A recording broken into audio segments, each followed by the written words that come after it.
بسم اللہ الرحمن الرحیم۔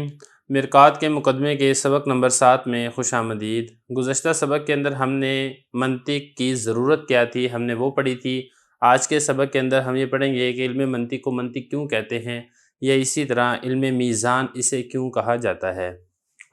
عبارت دیکھ لیں، ترجمہ کریں گے، آخر میں اس کی تشریح کریں گے۔ وَأَمَّا تَسْمِيَتُهُ بِالْمَنْطِقِ فَلِتَأْثِيرِهِ فِي النُّطْقِ الظَّاهِرِيِّ عَنِ التَّكَلُّمِ إِذِ الْعَارِفُ بِهِ يَقْوَى عَلَى التَّكَلُّمِ بِمَا لَا يَقْوَى عَلَيْهِ الْجَاهِلُ وَكَذَا فِي النُّطْقِ الْبَاطِنِ عَنِ الْإِدْرَاكِ لِأَنَّ الْمَنْطِقِيَّ يَعْرِفُ حَقَائِقَ الْأَشْيَاءِ وَيَعْلَمُ أَجْنَاسَهَا وَفُصُولَهَا وَأَنْوَاعَهَا وَلَوَازِمَهَا وَخَوَاصَهَا بِخِلَافِ الْغَافِلِ عن هذا العلم الشريف۔ وما تسميته بالميزان فلأنه قسطاس للعقل يوزن به الأفكار الصحيحة ويعرف به نقصان ما في الأفكار الفاسدة واختلال ما في الأنظار القاصدة، ومن ثم يقال له العلم العالي لكونه آلة لجميع العلوم لا سيما للعلوم الحكمية۔ عبارت میں نے آپ کے سامنے پڑھ دی ہے، اس کا ترجمہ دیکھ لیں، پھر اس کی تشریح کرتے ہیں۔ حضرت فرماتے ہیں بہرحال اس کا منطق نام رکھنا اس وجہ سے ہے کہ اس کی تاثیر ہوتی ہے نطق ظاہری میں، ظاہری طور پر بولنے میں، یعنی میں مراد لیتا ہوں بولنا، اس لیے کہ اس کو جاننے والا وہ طاقت رکھتا ہے بولنے پر، ایسے علوم کی جس کو پر طاقت نہیں رکھتا جاہل۔ اور اسی طرح نطق باطنی میں بھی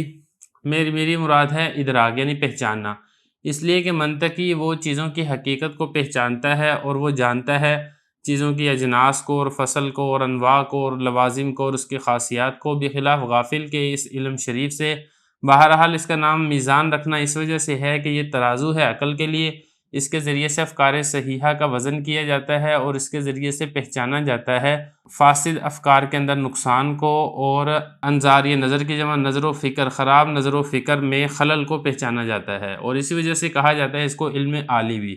اس لیے کہ یہ ایک آلہ بنتا ہے تمام علوم کے لیے، خاص طور پر علوم حکمیہ کے لیے۔ عبارت ہوگی ہے، ترجمہ ہو گیا، اب چلتے ہیں اس کی تشریح کی طرف۔ دیکھیں یہاں سے یہ بیان کیا جا رہا ہے کہ اس علم کو علم منطق کیوں کہا جاتا ہے، اور اسی طرح اس علم کو علم میزان کیوں کہا جاتا ہے۔ تو دیکھیں فرما رہے ہیں کہ اس کا نام جو منطق رکھا گیا ہے وہ اس وجہ سے نام رکھا گیا ہے کہ منطق یہ نطق سے ہے، اور نطق کہتے ہیں بولنا۔ اس علم کا بولنے کے اندر بڑا عمل دخل اور کردار ہے، جس کی وجہ سے اس علم کو علم منطق کہا جاتا ہے۔ اب وہ کیا کردار ہے وہ آگے حضرت خود ہی بتا رہے ہیں۔ فلی تاثیری ہی فی نطق ظاہری، یہ فرما رہے ہیں کہ نطق ظاہری میں اس کا ایک بڑا اثر ہے، بڑا کردار ہے، بہت بڑا رول ہے اس کا۔ وہ کیا رول ہے؟ اب وہ حضرت فرما رہے ہیں کہ نطق ظاہری سے کیا مراد ہے؟ تکلم، زبان سے جو انسان کلام ادا کرتا ہے اس کو نطق ظاہری کہتے ہیں۔ مطلب کہنے کا یہ ہے کہ جو شخص اس علم کا عارف ہوتا ہے، اس علم کو جاننے والا ہوتا ہے، اس علم پر قادر ہوتا ہے، وہ کلام کرنے پر اتنی طاقت رکھتا ہے جو اس علم سے جاہل کلام کرنے پر طاقت نہیں رکھتا، کیونکہ جب بھی وہ کلام کرے گا تو وہ ایک نپی تلی جچی تلی بات کرے گا، اور ایسی بات کرے گا جو بالکل عقل و شرع کے ترازو پر پورا اترتی ہوگی۔ وہ کوئی ایسی بات نہیں کرے گا جو کہ عقل جس کا انکار کرنے والی ہو، عقل کے ترازو پر جو پوری نہ اترتی ہو، وہ ایسی بات نہیں کرے گا، اور وہ جو بھی بات کرے گا وہ ٹھوس دلیلوں کے اوپر مشتمل ہوگی۔ وہ ایسی بات نہیں ہوگی جس کو کوئی بھی عقل مند آسانی سے اس کو توڑ سکے۔ یہی فرمایا اس العارف بھی، اس لیے کہ اس کو جاننے والا، یہ جو بھی ہے ہی زمین لوٹ رہی ہے اس منطق کی طرف، اس لیے کہ منطق کو جاننے والا یقوی علی التکلم، وہ تکلم کے اوپر اتنی طاقت رکھتا ہے، بما ایسی طاقت اس کو حاصل ہوتی ہے، لا یقوی علیہ الجاہل، کہ جو جاہل ہے جس کو یہ والا علم نہیں آتا وہ بولنے کے اوپر ایسی طاقت نہیں رکھتا۔ وَكَذَا فِي النُّطْقِ باطنی، بالکل اسی طریقے سے جس طریقے سے نطق ظاہری کے اندر علم منطق کی تاثیر ہے، اثر ہے، کردار ہے، اسی طرح نطق باطنی کے اندر بھی اس کا ایک بہت بڑا رول ہے، بہت بڑا کردار ہے۔ اب نطق باطنی سے کیا مراد ہے؟ نطق باطنی سے مراد ہے الادراک، پہچاننا۔ دیکھیں جو منطق ہے، منطق کے اندر پہچان ہی ہوتی ہے، یا تو آپ نامعلوم تصور کی پہچان کرتے ہیں معلوم تصور کی مدد سے، یا پھر آپ نامعلوم تصدیق کی پہچان کرتے ہیں معلوم تصدیق کی مدد سے۔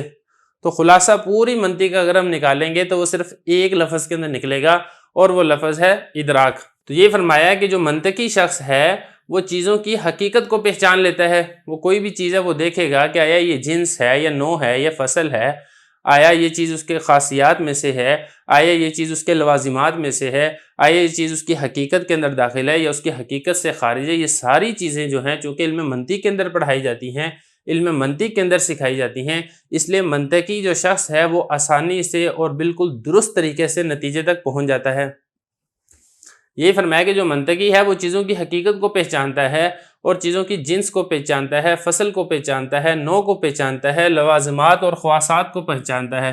اب یہ جو یہاں پہ چیزیں ذکر کی ہیں نا، جنس، فصل، نوع، لازم اور خاصیت، یہ ساری کی ساری چیزیں چونکہ آگے چل کے کتاب کے اندر آئے گی اور ہم تفسیر المنطق کے اندر بھی اس کو تفصیل سے بیان کیا ہوا ہے، اس لیے یہاں پر ان چیزوں کا بھی ذکر کرنے کی ضرورت نہیں ہے۔ خلاصہ یہ ہے کہ منطقی ان ساری چیزوں کو پہچانتا ہے، بخلاف الغافل ان هذا العلم الشریفی، بخلاف اس شخص کے جو اس شرافت والے اور اس عظمت والے علم سے غافل ہے، اس کو پتہ ہی نہیں ہے۔ جب اس کو اس علم سے ہی واقفیت نہیں ہے تو ان ساری چیزوں کو پہچان نہیں سکتا، تو یہ وجہ ہے جس کی وجہ سے اس کو علم منطق کہا جاتا ہے۔ تو خلاصہ یہ ہے کہ منطق نطق سے ہے، نطق ظاہری بھی ہو سکتا ہے، نطق باطنی بھی ہو سکتا ہے۔ ظاہری ہو تو چونکہ منطقی ایک بہت اچھی مدلل اور مرتب گفتگو کرتا ہے، اس لیے اس کا نام علم منطق ہے، اور اگر اس سے مراد نطق باطنی ہو تو اس کا مطلب ہے ادراک، تو چونکہ وہ چیزوں کی حقیقتوں کو بہت اچھے طریقے سے جانتا ہے، اس لیے اس علم کا نام علم منطق رکھا گیا ہے۔ اب اس کے بعد دوسرا اس کا جو نام ہے علم میزان، وہ کیوں کہتے ہیں وہ حضرت یہاں سے ذکر کر رہے ہیں۔ فرما رہے ہیں کہ اس کا جو نام علم میزان رکھا گیا ہے، میزان وزن کرنے کا آلہ، ترازو جسے کہا جاتے ہیں، تو چونکہ یہ عقل کے لیے قسطاس ایک ترازو ہوتا ہے، عقل اس ترازو کے ذریعے سے جو صحیح افکار ہے اس کا وزن کر لیتی ہے،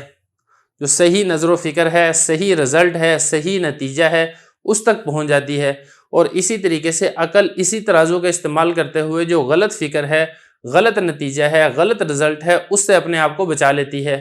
تو چونکہ یہ ایک ترازو ہے، ایک وزن کرنے کا آلہ ہے، اس لیے اس کا نام علم میزان بھی رکھا گیا ہے۔ دیکھیں آلہ کوئی بھی چیز ہوتی ہے نا، اس آلے کے ذریعے سے جو فاعل ہے اس کا اثر مفعول تک پہنچتا ہے۔ مثال کے طور پہ اگر ہم کہتے ہیں ضرب زید عمرا بالسیف، کہ زید نے عمر کو تلوار کے ذریعے سے مارا ہے، اب دیکھیں تلوار آلہ ہے، تو جو مارنے کا اثر مفعول تک پہنچا ہے وہ اس آلے کی وجہ سے پہنچتا ہے، تو اس آلے کا یہ عمل دخل ہوتا ہے۔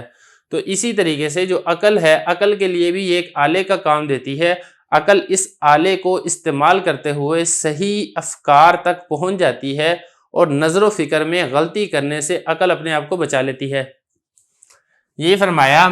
کہ عقل کے لیے ترازو ہے، یوزن بہ الافکار الصحیحہ، اس کے ذریعے سے جو صحیح فکر ہے اس کا وزن کیا جاتا ہے اور پہچانا جاتا ہے، جو فاسد افکار ہیں اس میں جو غلطی ہے، جو کمی ہے، جو نقصان ہے، اس کو پہچانا جاتا ہے،